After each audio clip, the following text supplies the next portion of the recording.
One में ई part है exercise 2.1 में ये ग्राफ गिवन है। कहते हैं इसका फंक्शन मालूम करे डोमेन और रेंज।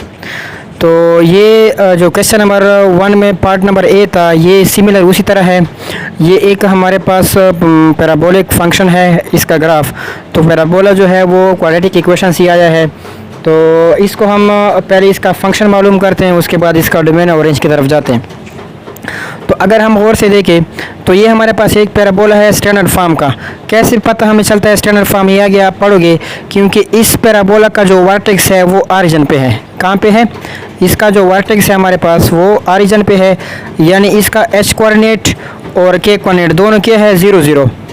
इसका एच कोऑर्डिनेट भी 0 है और के कोऑर्डिनेट भी 0 है, क्योंकि ये वाला वर्टेक्स इसका जो वर्टेक्स है वो ऑरिजिन में है, यानी स्टैंडर्ड फॉर्म ऑफ पैराबोला है। तो सबसे पहले जो हमारे पास पैराबोला या क्वाड्रेटिक की इक्वेशन की वर्टेक्स फॉर्म है वो हम लिखते हैं y is equal to A into X minus H का होल स्क्वायर प्लस के। इसमें से h और k क्या है? h और k हमारे पास वर्टेक्स ऑफ द पैराबोला है, और a क्या है? a हमें बताता है कि अगर पैराबोला ओपन हो अपवर्ड तो ये पॉजिटिव होता है, और अगर ये ओपन हो डाउनवर्ड तो ये नेगेटिव होता है। तो यहाँ पे जो पैराबोला है वो ऊपर अपवर्ड है, इसका मतलब है a पॉजिटिव होगा। तो पहले हम इसका फंक्शन मालूम करते हैं। तो यहाँ पे जो h और k है हमारे पास वर्टेक्स वो इसके ऑरिजिन। तो यहाँ पे आपने क्या करना है? पुट कर देना है। Put h is equal to 0 and k is equal to 0। तो ये हो जाएगा y is equal to A into X minus 0 का होल स्क्वायर 0। तो विच इज इक्वल टू ये हो जाएगा y is equal to A. X में से अगर हम 0 को निकालेंगे तो ये हो जाएगा एक्स स्क्वायर और प्लस 0। तो ये हमारे पास हो गई इक्वेशन। अब ए हम मालूम करेंगे। तो अगर आप लोग बुक से देखो कि ये ग्राफ यहाँ से 1 और y जो है 1 इससे पास हो रहा है, और अगर यहाँ से आप लोग देखोगे तो ये ग्राफ माइनस एक्स एक्सिस -1 से और y एक्सिस +1 से पास हो रहा है। आप ये दो वैल्यू पुट कर सकते हैं या आप ये दो पे पुट कर सकते हैं, आपकी मर्जी है।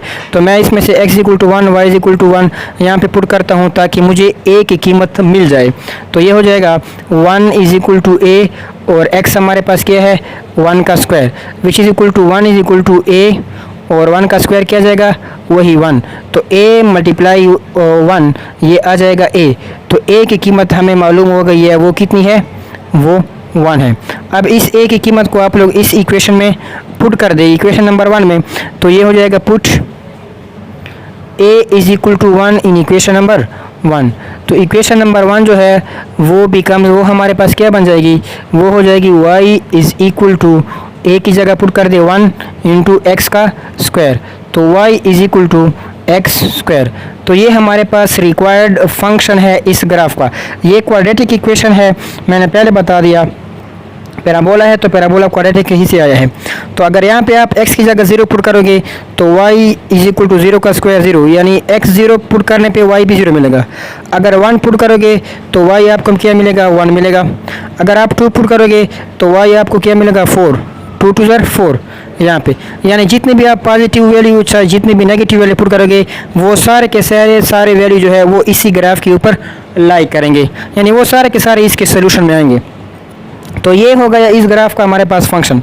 अब इस ग्राफ का हम मालूम करेंगे डोमेन इस फंक्शन का, और इसका हम मालूम करेंगे रेंज। तो इंतहाई आसान है।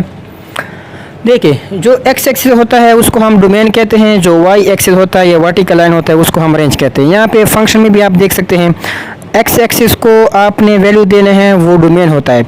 तो यहाँ पे x की जगह अगर मैं पॉजिटिव वैल्यू दूँ, मैं नेगेटिव वैल्यू दूँ, कोई भी वैल्यू दूँ, तो ये मुझे y जो है डिफाइन मिलेगा। क्यों? क्योंकि बटा यहाँ पे इन्वॉल्व है नहीं। अब मैंने कहा था डोमेन में आप लोगों ने बटा से बचना है और स्क्वायर रूट से। तो ना तो यहाँ पे कोई बटा है ना कोई स्क्वायर रूट है। इसका मतलब है कोई भी नंबर आप दोगे, चाहे 0 है, चाहे नेगेटिव है, चाहे पॉजिटिव, तो इसका डोमेन तमाम के तमाम रियल नंबर पर डिफाइन है। इसका डोमेन क्या होगा? For all real number. या अगर आप इसको ओपन इंटरवल में लिखना चाहते हैं तो -∞ से लेकर +∞ के दरम्यान। देखिए, अगर आप इस ग्राफ को इस तरह खींचोगे ये वाला, तो ये +∞ एक्स एक्सिस की तरफ बढ़ रहा है, और अगर आप इसको इस तरह खींचोगे तो ये -∞ की तरफ ही बढ़ रहा है। इसका मतलब है एक्स एक्सिस डोमेन होता है, तो इसके डोमेन में तमाम के तमाम ये रियल नंबर आएंगे। ∞ और -∞ ये खुद शामिल नहीं होंगे, इनके दरमियान ये जितने भी नंबर है वो तमाम के तमाम आएंगे। उसके बाद रेंज मालूम करने के लिए, आपने इसको देखना है वाई एक्सिस को।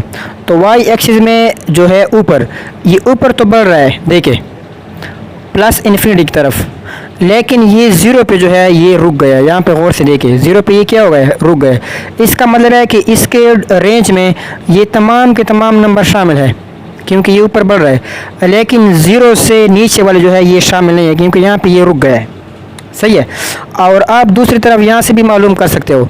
रेंज मालूम करने के लिए आप x एक साइड पे छोड़ दें और y को वैल्यू दें, आप लोगों ने देना है। तो ये x स्क्वायर को ख़त्म करने के लिए दोनों साइड पे हम स्क्वायर रूट लेंगे। तो ये स्क्वायर रूट जब लेंगे तो ये हो जाएगा x square root is equal to Y और अंडर रूट, ये कैंसिल हो जाएगा। तो x इज़ इक्वल टू हो जाएगा अंडर रूट वाई। तो अब यहाँ पे देखिए रेंज मालूम करने के लिए आपने y को वैल्यू देने है। अब इस y को जब हम वैल्यू देंगे तो इसमें मैं कौन सी वैल्यू पुट कर सकता हूँ और कौन से नहीं। तो लाजमी बात है अगर मैं 0 पुट करूँगा तो रूट 0 जो है वो 0 आएगा जो कि एक डिफाइंड नंबर है। अगर इसमें मैं 1 पुट करूँगा, 2 पुट करूँगा, 3 पुट करूँगा, 4, 5, 6 जितने में पुट करूँगा तो ये मुझे डिफाइन देगा। लेकिन अगर मैंने 0 से ये छोटे नंबर पुट कर दिए -1, -2, -3, -4, तो -1 अंडर रूट क्या आएगा, ये आएगा नेगेटिव। तो नेगेटिव वो इमेजिनरी नंबर में चला जाएगा आयोट।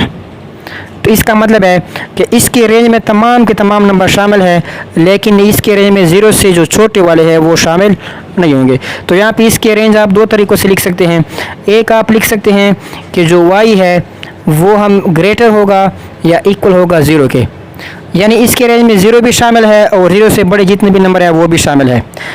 और आप इसको लिख सकते हैं 0 और प्लस इन्फिनिटी, यानी ये 0 खुद शामिल है, इसको क्लोज कर दो, बंद कर दो। और 5, 10, 15, 20 और जितने भी इनके दरमियान नंबर है कहाँ तक, इन्फिनिटी तक, वो भी शामिल, लेकिन इन्फिनिटी खुद शामिल नहीं होगा तो इसको मैंने ओपन कर दिए।